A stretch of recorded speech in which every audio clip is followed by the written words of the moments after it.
Battle Buddies 3 is the latest installment in the Battle Buddies series. Created by Super Professional Development, it aims to add new features and improve already existing features from the past two games.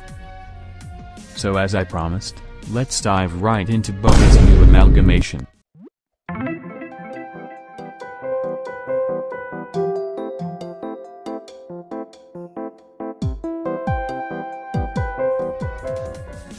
From my first impression, it seems like Bowie has ditched the smooth and cardboard styles, opting for a cubic version instead. Your starter towers are Donnie, Prickly Pete and Fee, like the second installment. The three have typing similar to Battle Buddies 2. Donnie is imbued with water, Pete resonates with nature, and Fee wields fire. The three types also do have a type chart similar to the Pokémon starters if it wasn't obvious enough. Also, if you have noticed, there are 7 buttons at the left part of the screen. I will quickly explain what each one does. Buddies is the inventory in which you can view, equip and remove your buddies from loadouts. There is also a Manage Loadouts button that allows you to swiftly switch loadouts from one another. The Flowers tab takes you to Flower Girl's shop, where you can gamble for skins in exchange for tickets. There is also a targeted summon that makes certain skins easier to roll. Company allows you to convert buddies into buddy tokens, which can be used to further upgrade your buddy's star level. They also inspect artifacts, which is crucial for obtaining the origin and cardboard skins of the starters. Bank is basically the Robux shop. Factory allows you to create buddies from buddy tokens. Yes, I am aware of the mistake earlier. Finally, Settings allows you to configure the music, the UI, and other aspects to improve the experience. Damn, I almost forgot about Collection. Collection allows you to see and preview your buddies and their collected skins. You can view cutscenes you've already triggered again, and titles which right now are very exclusive. So, how's the gameplay? I might as well show you the 3 maps unedited. Excuse me for my lazy bum for not editing much XDXDXD trollolol. What the hell? Oh my god!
Either you skipped that segment, or watched it entirely, I don't really care.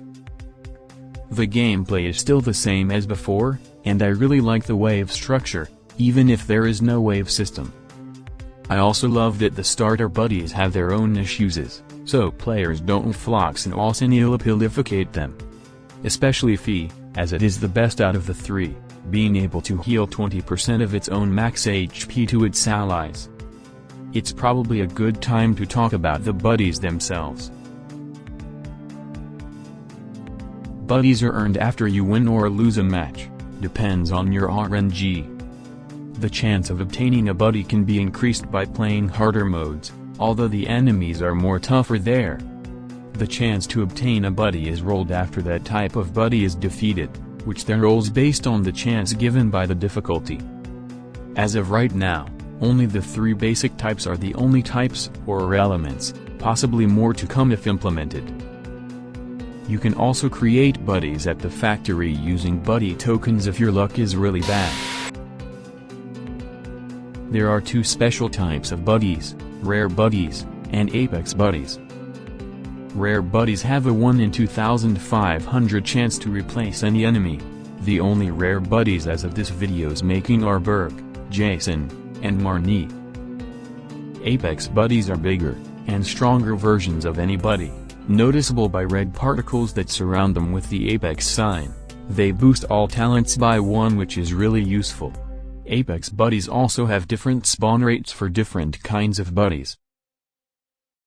Speaking of talents, let's go over talents and star levels of buddies, variables that determine mini matches.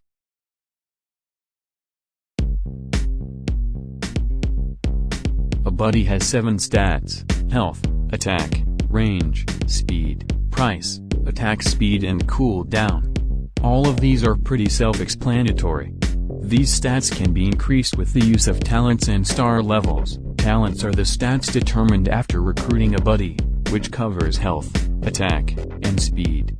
With up to 5 stars each star increases that buddy's stat for 2.5% for health and attack, and 1% for speed. An extra star is given if the buddy is an apex. A buddy's talents cannot be modified or changed. A buddy's star level is multiplied to its stats to earn higher stats. It can be upgraded by using buddy coins in the factory, though the price increases with each upgrade. Fun fact, the difficulty determines the star level of enemy buddies on the map, so it's best to be on an equal playing field. You may also notice that some buddies have passives. These are activated through a requirement. For example, Kid is able to stitch a copy of the first enemy it attacks. That should be it, right? Oh god, more content. Oh no, I have more stuff to make a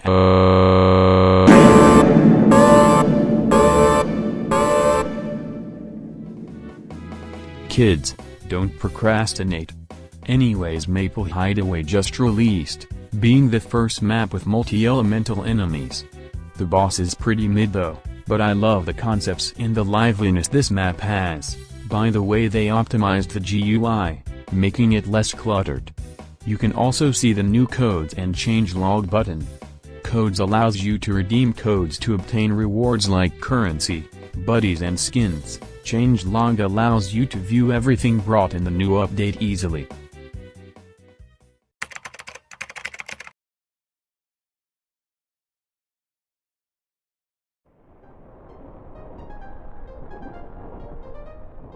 This game has a lot of potential, and I mean a lot.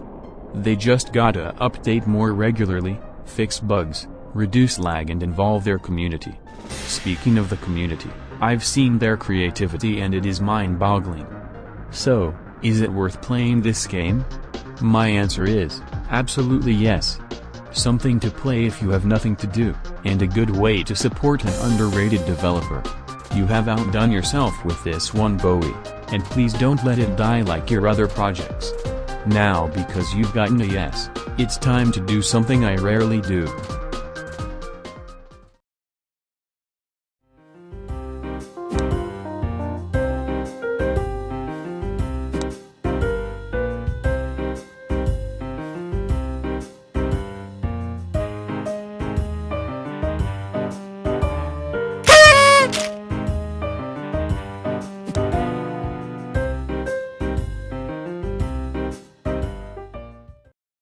I haven't covered everything, because I want all of you to experience this game for yourselves. That's why the game will be linked in the description. Well, that's it for the review. I have been working on this for 2 weeks, so if you can and want, please sub and like. Also, I wanna, bro, can you shut up? I do the talking here, you don't do shit.